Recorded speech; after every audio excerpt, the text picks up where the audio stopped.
Mtazamaji, haya yakijiri ni kwamba umaskini wazima ndoto ya wanafunzi wengi kuendeleza masomo yao katika kaunti ya Trans Nzoia.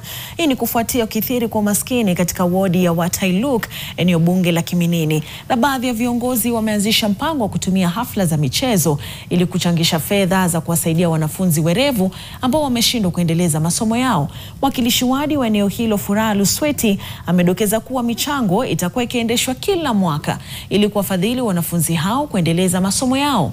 Idadi kubwa wa wanafunzi humaliza shule za upili na kushindwa kujiunga na vyuo mbalimbali kwa ukosefu wa karo.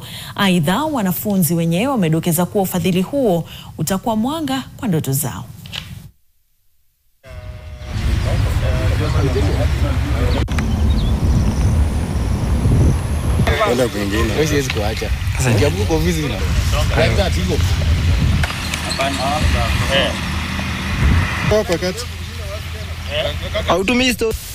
Kwa hivyo percentage iko kubwa ya watoto kutoka Watailuk ambao kwa miaka ambayo mimi nimeona wakidrop kutoka shule. Kwa hivyo nikafikiria kama kiongozi kwamba nikuwe na alternative.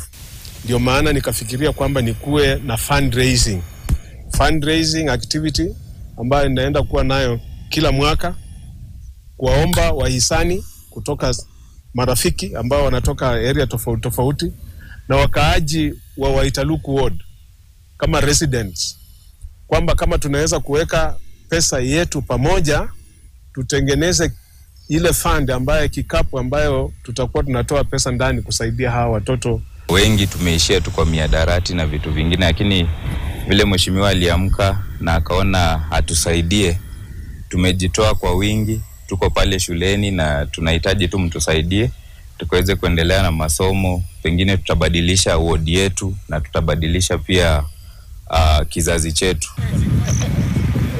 Wacha